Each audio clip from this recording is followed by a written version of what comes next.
Hello, everybody. Like Bert said, I'm Alex Williams. I am a newbie rep for Sorinex. I am, as I like to say, Dan McKim's assistant in the Midwest. But that's enough about me. I'm here to introduce Brandon Lilly. Pretty easy job because we all know who Brandon Lilly is. Just a quick thing, though. Quick over his professional background. Brandon is one of 19 people to total 2,200 pounds raw, which is, as we all know, very impressive. Brandon is also the author of The Cube Method, which we probably all have a copy of. Now, on a personal level, I'm going to tell you about my introduction to Brandon. I first met Brandon last year at the CSCCA. He had no idea who I was. I obviously knew who he was. And he was completely approachable, treated me like he knew me forever, and I was really nobody to him. So right away I was like, all right, I kind of like this guy. He's a good guy. I don't like most people when I meet him the first time, and it's like I kind of like him. Next time I met him was about a month later. He actually brought a bunch of guys down to the UK install. And just another one of those situations where he's around a bunch of people. I got to really watch him interact, and just the same way. Real approachable, real kind guy. Would talk training with anybody, even during the install was doing it. Just great dude. And again, I was like, good guy. He's on my list of good guys. Okay, whatever. But then I was down there a week later at UK, and I saw him again, and he was there this time with his son, walking him through the room. And I really got to see Brandon then. I got to see him interact with his son, which to me as a dad is important. And I was like, I saw him. I was like, yep, dude's solid. He's on my list. No doubt about it. So with that, let's everybody thank Brandon for being here. Give him a round of applause, and remember, hey, it's not about the achievements in life, it's how you treat people, and Brandon treats everybody awesome. Thank you very much, man.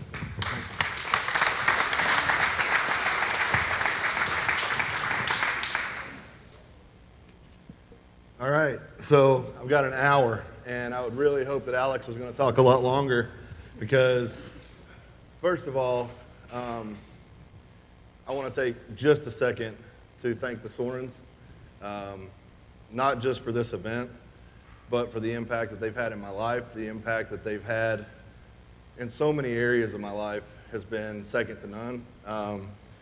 Bert has become, he's become as close a friend as I've got in the world. And Bert's role as a man has stood out to me far more than a business owner, as a coach, as an athlete, or anything like that.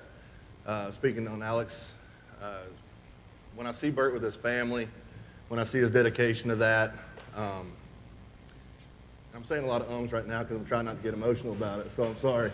But the Sorens, this room is full for a reason. I've been to other equipment carriers, facilities, and so on and so forth. I've never met a CEO. I've never met a president of the company. So let's give them a hand. They do something from a very, very, very organic level. And we're all here because of them. So thank you guys for coming.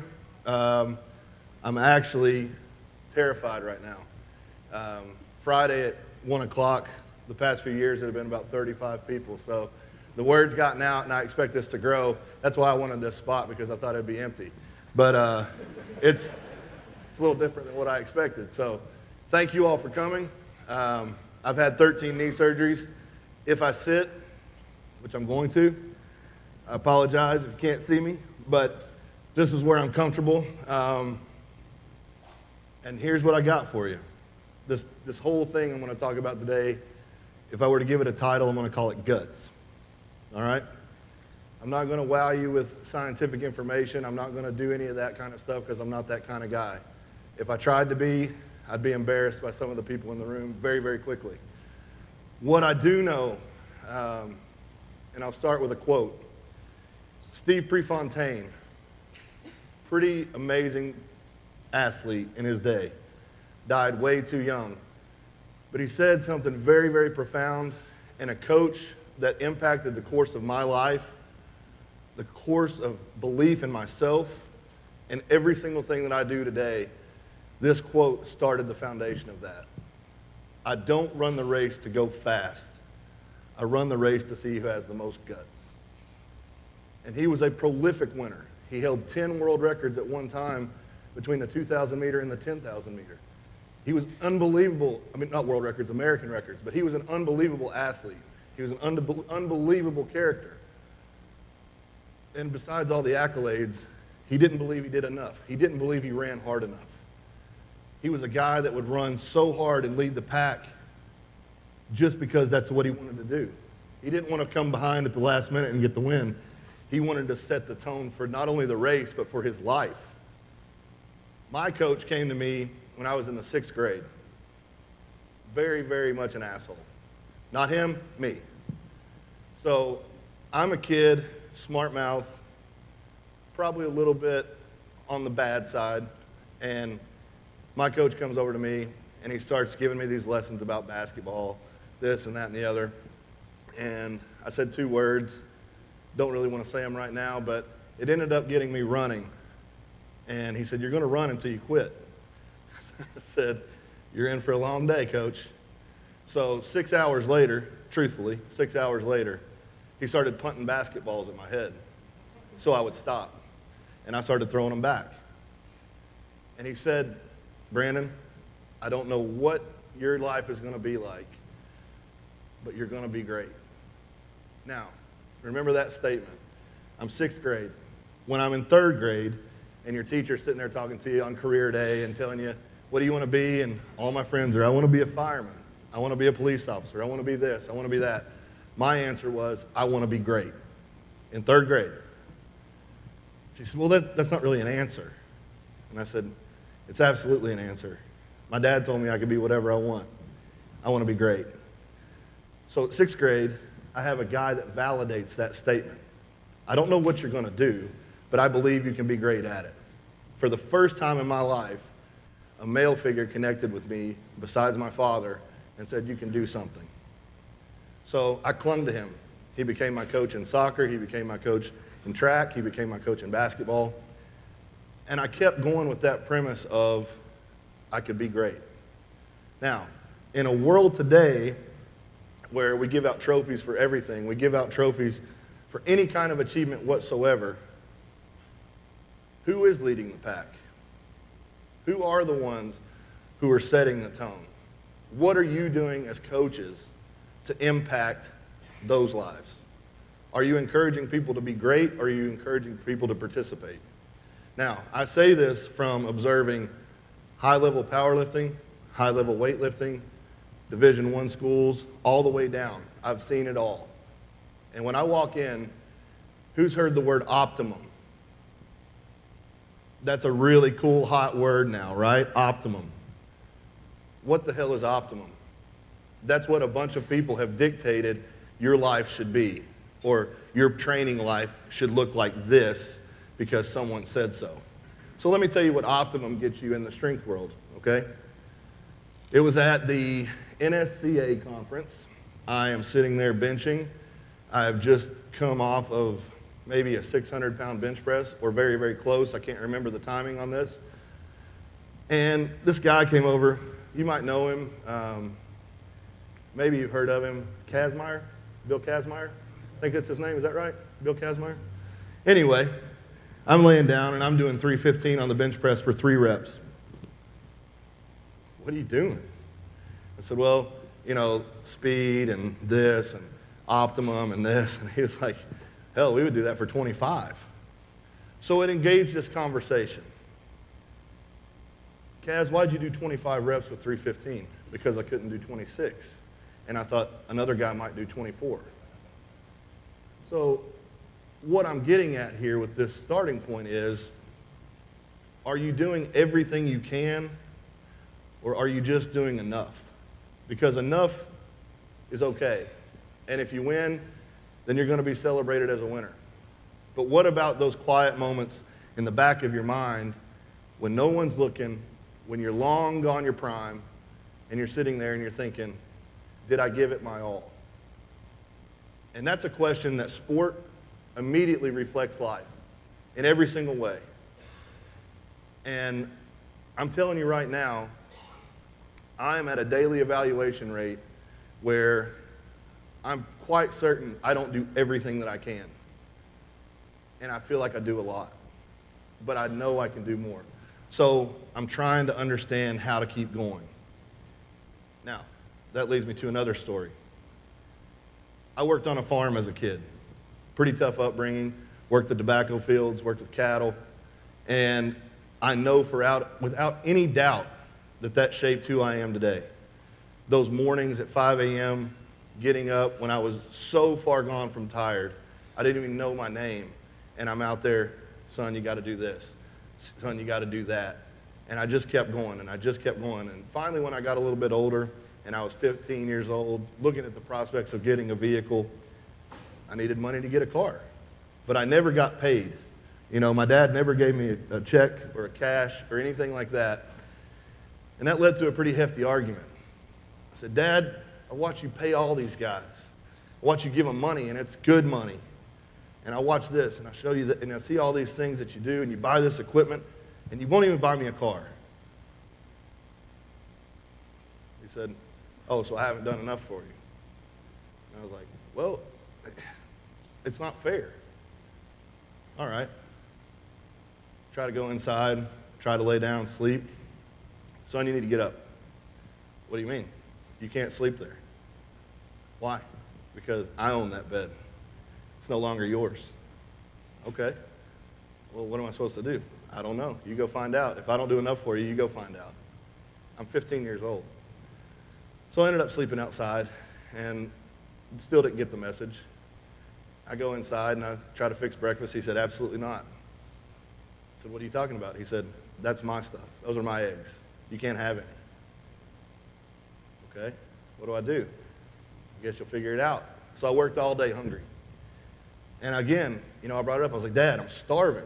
And he was like, well, then maybe you should look at all the stuff that's come out of this ground that has gone onto your plate and into your stomach and start realizing you've been paid very, very well. Maybe you should look at that bed that you sleep in every night that you take for granted and realize you've slept very, very well. Maybe you should look at all these men in your life that have come to work every single day on the hardest kind of job that you can have, and they've taught you how to work. Maybe those lessons will eventually be of value to you one day. And as I sit here today, I can tell you without a doubt, there has been nothing in my life more educational than watching men work. That is an amazing, amazing thing to see and to learn and to build into your psyche. To understand that lifting weights, coaching athletes, traveling around, this is easy. We are privileged to have this opportunity. So, I take those lessons with me to the platform.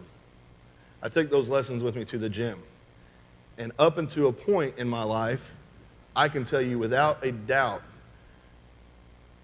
my friends, my training partners would tell you that's the guy I want to be like and train like, because he leaves nothing to chance, absolutely nothing to chance. So, social media world, start getting some recognition, start climbing the ranks, start getting some bigger numbers. Guess what? I started training for optimum. I turned my back on everything that I'd been taught to this point, and I trained for optimum. I trained so I didn't get hurt. I trained so I got enough stronger so that it was still progression. I trained for social media. I trained for other people's affection. I trained for all the wrong reasons. I stopped getting that emotional contact high of being in the gym and going to the point of complete exhaustion. I did enough, okay? Well, here's something else. I got friends in this room, and I can tell you right now, doing enough is sending a text message saying, hey, what's up, how you been? Pick up the phone, call them, write them a letter. Don't send them an email. Get a piece of paper and write them a letter. That takes guts. That's what I'm talking about with guts. Guts is the extra. Enough will get you far enough in life. Guts will get you to the top. All right? So let's keep going. I'm at a point now where everybody's watching when I compete, and I loved it. That was better than anything in my life. And my dad told me all along, he said, son, all stars burn out. And that was his message, because my dad's a farmer, and he knows and understands and appreciates the value of what a man's work is. And he said, don't rise too high too fast, Icarus, he said, and don't let your own light burn you out. So I did. I chased the glory. I did a competition when I was not fully prepared. I had definitely not done my homework on the competition, and I had turned down all these reasons of going there, money, free flight, all this kind of stuff. And all I went there for was to protect my ego. The meet promoter called me and he said, hey, we got a kid that says he can beat you. I'll be there. So maybe that takes guts to go there unprepared. Or maybe it takes more guts to step back and say, you know what, I've got more work to do. I'll miss this one, but I'll be back. And that's the whole thing. I think people get into this hardcore mentality all the time of, well, this dude's a badass, this dude's hardcore, this dude's that, this dude's that. And Chuck Vogelpohl was my powerlifting guy. He was the guy that I watched. He was the guy that set the tone at Westside. He was the guy that set all the records. He was infallible. Like, the guy never made a mistake, tough beyond tough. I watched him limp into the gym, almost dragging a leg, wrap his groin, and squat 1,260 pounds with a reverse band that day. That was one day. There's thousands of stories like that. But what people don't know, and this is where this talk gets a little twisted for some of you, because I'm talking about guts and I'm talking about toughness. Nobody sees the tough man when he goes home. Nobody sees the tough man when he's behind closed doors. Nobody knows the hardships that he faces. You only see the glory. So I'm going to tell you this. It takes guts to be honest. It takes guts to be real with yourself. It takes guts to admit that you are weak. But it also takes that starting point to build yourself up. So from the point that I fell, I had a choice to make. Do I sit here and do I sell myself out and say, I'm done, I did enough? Or do I keep going? Do I appreciate the gift that I have, even if it's limited, that I keep trying? And I remembered those days on the farm, and I remembered all those talks with my dad. I remembered Kazmaier, you know, early on as my, like, that's what I want to be. And I had the choice to make. Do I have the guts to get over this injury? And this is not a post-injury talk, I promise you. I beat that horse enough, and I've milked it as long as I'm going to. But the truth of the matter is, in this life, you have choices. And as coaches, you definitely have choices. You have obligations to your athletes. And you say you can't teach an athlete guts, you can absolutely show them guts. You can lead by your example, just like my father did, just like my coach Harkleroad did. Those two men impacted me as much as any two human beings alive to this day, and they created the mentality that I have. They've carried me through business. They've carried me through high times. They've carried me through low times. But I've always continued to work, and I've always reveled in that work because hard work gets you results, right? I look at some of you here, and I look at all of the things that are going on in the world of strength today, and it's absolutely incredible. But I ask you this, if you didn't have the science, if you didn't have the latest and greatest equipment, if you didn't have all of those things, what can you have that no one can take away? Your effort, your ability to go and push and try.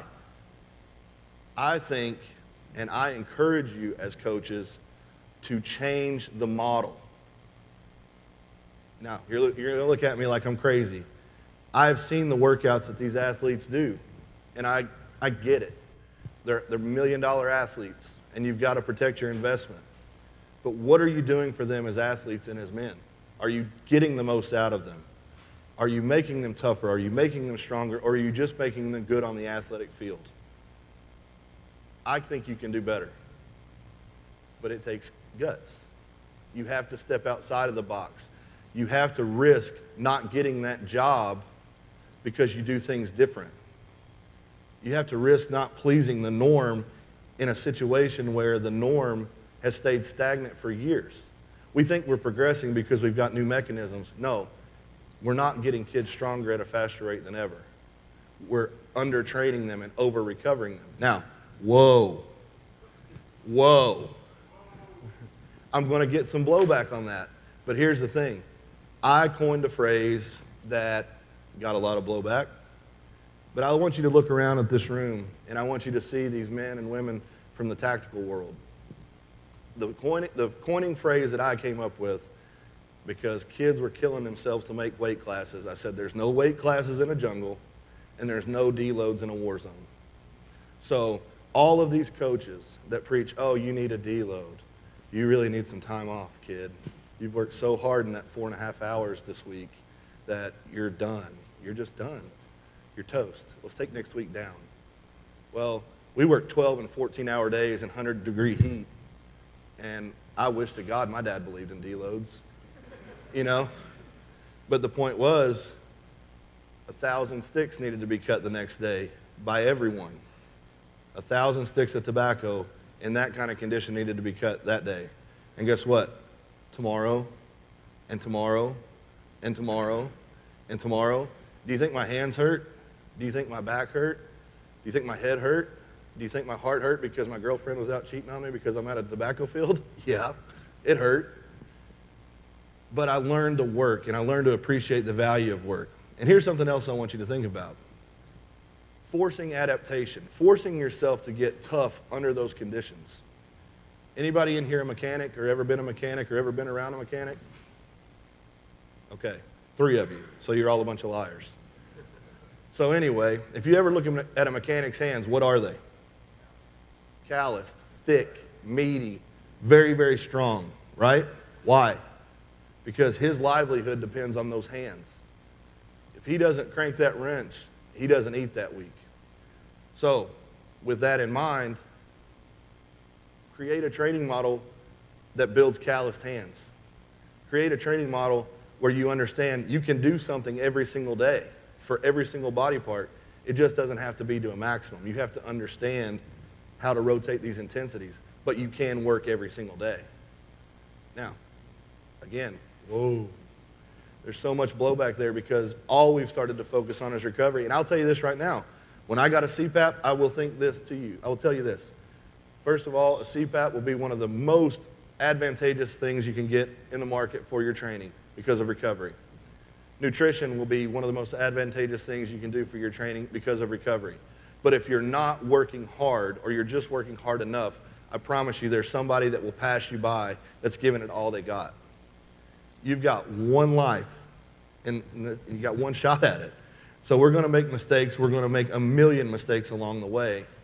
But why would you not go out full swing? Why would you not go out swinging and trying? Why would you accept doing what others say is enough when you know you could do more? I had more guts in me at 6th grade running for 6 hours just to prove a point than I did at 31 years old when I fell. You understand that? Life beats the guts out of us because it tells us there's a better way. When I was a kid, I had it. I got it. I understood. And I got under the barbell with that same mentality. Look at my videos from 18, 19, 20 years old, and it was just madness. But what did I do at 18, 19, 20 years old? I got as strong as I've ever been, truthfully. It might not be 1,000 pounds on the bar strong, but relative to the training I was doing, I could train forever and ever and ever. And if somebody tried to beat me, I would train more. What happened to that? Where have we lost that? What have we traded for that feeling? What have we traded for comfort?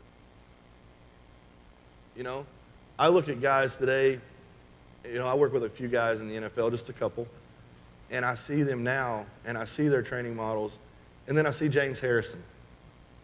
Anybody follow that guy? Holy shit.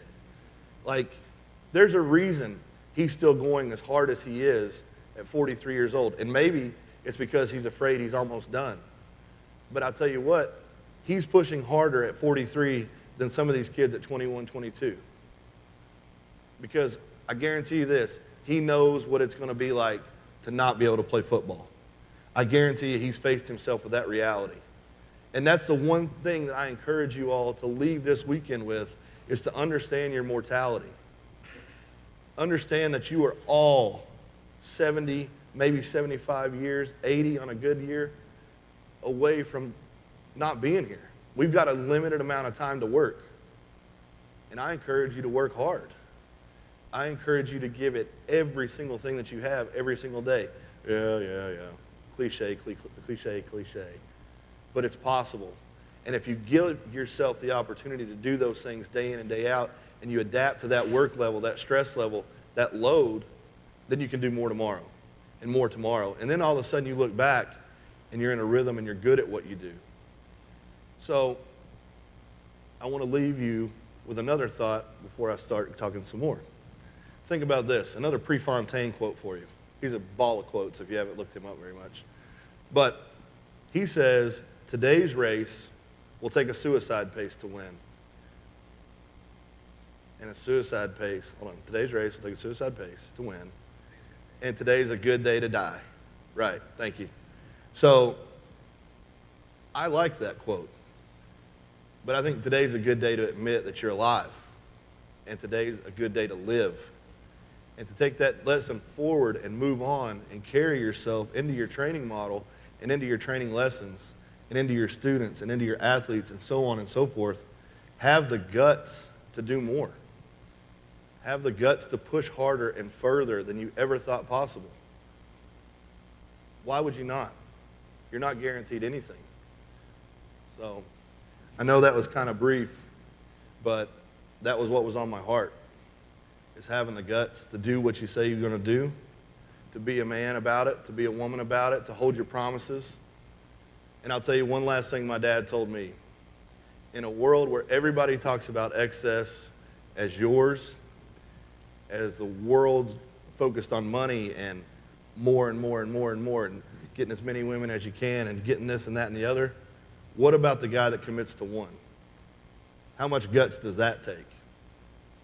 How much guts does it take to be committed to something, to a promise, to a family, to why you started?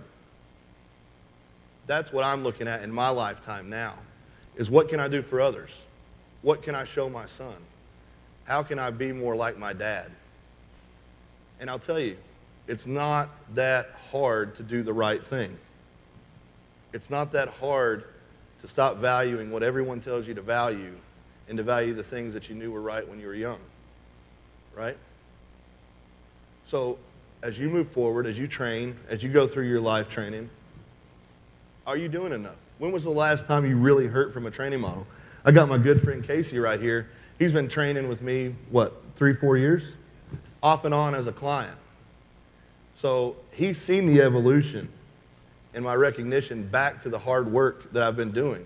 This new training cycle's pretty brutal, right? And the one thing I've stopped caring about is the total. I got back to training to feel something, to understand something, to connect with something. I don't train because I'm trying to get 700 pounds on the bar again. I believe that 700 pounds will come on the bar because I'm doing the things that I love to do. I'm sweating. I'm forcing reps. I'm doing all of the hard stuff, all of the stuff that I neglected. How many times do you do that in your training? Oh, that's hard, so I better not do that. Or that's too much, I better not do that. Why? You should leave exhausted.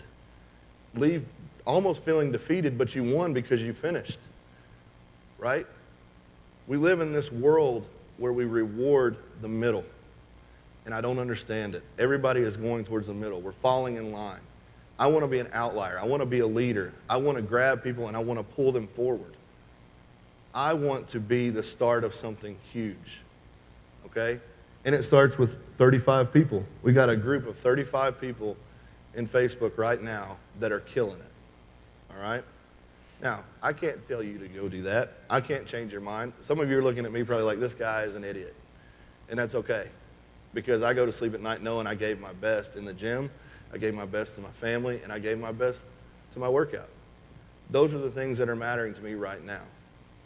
So, we've talked about all of these lessons that I've learned. We've talked about this and that and the other. But I want to talk about one more thing. I think I've said that 3 or 4 times. But my scope of understanding of training was very, very limited. The first time I came to SummerStrong, I sat up here, and I'll tell you the truth, I walked in the door, and I thought, everybody's here to see me. Wrong. Bert goes, hey, let me introduce you to somebody. This is Adam Nelson, Olympic gold medalist, shot putter. Oh, there's a gold medalist here. Cool. Well, everybody's here to see him, and then maybe they'll listen to what I have to say. This is Jeff Nichols. He's a former SEAL team member. Oh, well, maybe they're here to see them, and I'm next. They'll stick around. And so on and so forth, until I realized nobody was here to see me. Nobody necessarily understood who I was. I didn't even know who I was at that point. But it was because of SummerStrong and the connection that I made with these guys. They looked at me the same way that I looked at them. So you have a voice, whoever you are. And from there, I had to go back and I had to analyze everything that I've said before because, oh my God, all I've said, mobility is for pussies. Stretching is for people who aren't strong enough to just get under the bar and this, that, and the other. So I actually wrote a book called The Q Method. I didn't know I was writing a book, but it became a book where I talked about all of these hardcore things and this, that, and the other. And man, it was one-dimensional. It was really one-dimensional. It was just about the strength aspect. So fast forward to my injury. Said I wasn't going to talk about it, but I am. At that point, I'm faced with, what do I do now? Because I can't be strong, and that's all I've ever known how to do is get strong. I went through 13 surgeries before I kind of connected, and I think has anybody got more than 13? Crispy's got 100 and something, and we're not even, there's Crispy and then there's everybody else, so. But 13 surgeries in, I finally got humbled enough to start asking the question, what can I do to be better? And number one on that list for me was happiness. I had to try to be happy with myself if I could never lift again. If I could never get under a bar, who was I and what did that mean and how could I be okay with that? So, I'm a farmer's son. I'm a father. I'm a friend. I'm a coach. I'm a former athlete. I had to be okay with that sentence. And then I'm injured. I'm pretty alone. I'm pretty broken. I've been an asshole. I've hurt people. Remember that talk I talked about having behind the closed doors? You know, I'm getting messages, oh man, you're a beast. You're awesome. You're this. And I think I'm a piece of shit, to be honest. So I have this point, and I have a choice to make. And I'm probably at this point, I have to backtrack a little bit. And I haven't ever told anyone this. I told Ingrid first. I think she was the first person I ever shared this with. And I told Bert and I told Leslie. And I haven't even told some of the people in my family out of worry for this. But I'm going to stand up. After surgery 7 or 8, I was about as low as you could get.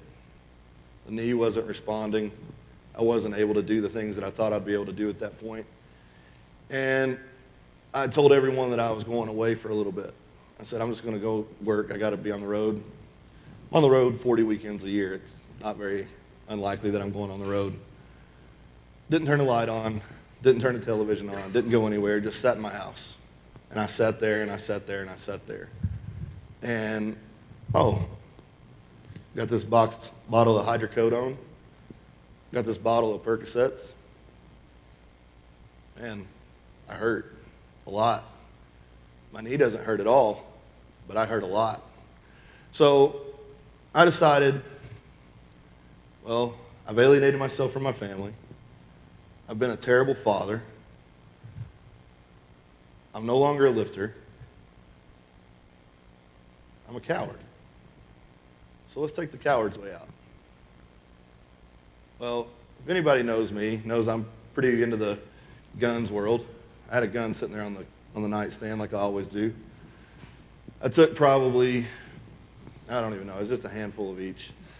And I swallowed them down, and I sat there waiting for it to kick in, and I thought, this not just ends my pain, it ends a lot of people's pain. Because I've hurt everybody I've ever been in contact with.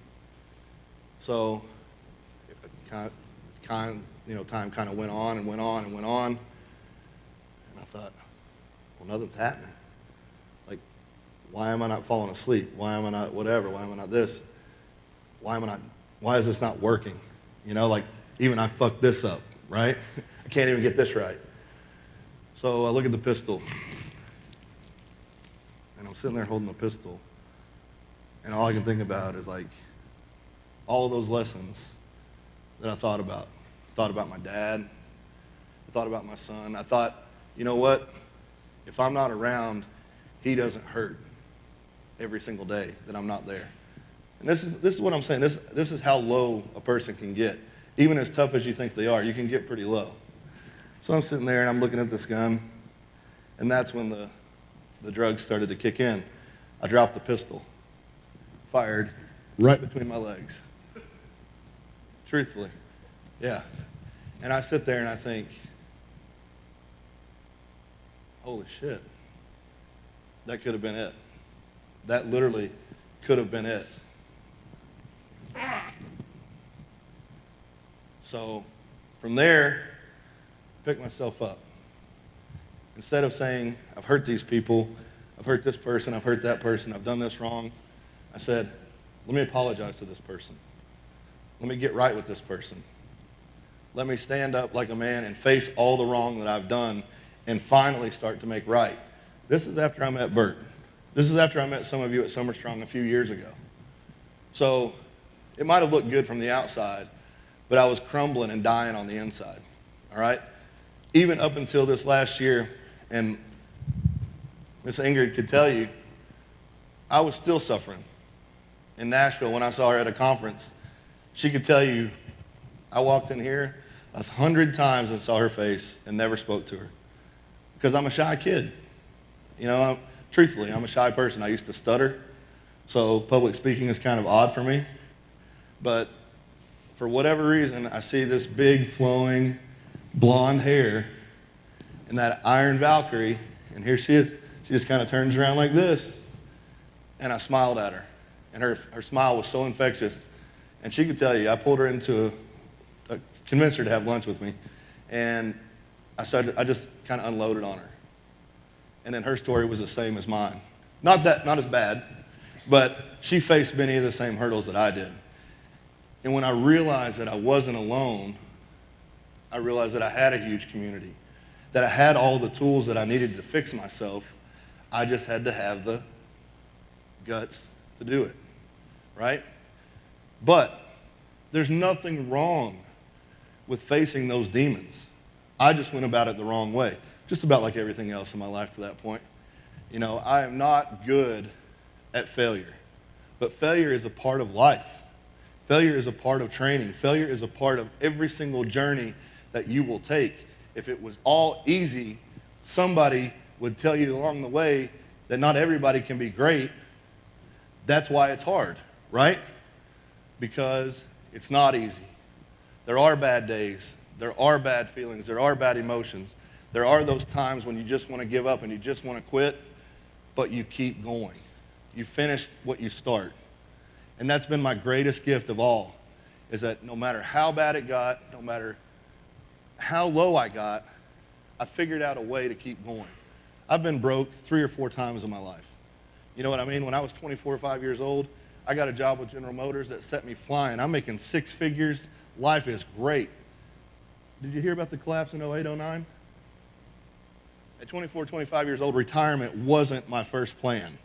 So I was big balling, big spending, dollar bills, y'all. So had to have a plan. I went broke. And from there, I built myself back up. And over and over and over, that's been a reoccurring theme in my life, is I've broken to the point of I cannot get up cannot get any lower. But I come back, and I come back, and I come back, and I come back, and I come back. And I assure you that without those lessons of my father, without the lessons of Coach Harkleroad, without Miss Waterbury in English class dragging me through my portfolio, without Coach Lynch introducing me to a barbell, I don't know where I would be today. So if you say you can't teach guts, wrong. You can absolutely teach guts. You just have to keep reminding those kids. You have to keep reminding your athletes. You have to keep reminding yourself that guts is a choice. Is it not? Is it not? Where's Rudy at? Is it not? It is a choice. So if you think guts can't be taught, you are wrong. You say, oh, that kid just doesn't want it. Maybe that kid hasn't been grabbed and told that he's okay. Maybe that kid hasn't been told that he's good at anything in his life. So as a coach, how many times have you alienated a kid? I have. Have you? As a coach? Have you ever done that? Have you ever done that? Have you ever done it? We all have. You think, well, that kid's done. He's got nothing. He's got no effort. What if he just needs somebody to grab him and look him in the face and say, you haven't given what you've got till now, but we're going to start today. So with that, I say welcome to SummerStrong. I hope I kicked this off right. I hope I gave you guys something to think about, because it took a lot of guts for me to come up here today and share that with you. So thank you guys. Thank you, Ingrid. Thank you, Bert. Thank you, Alex. Thank you all.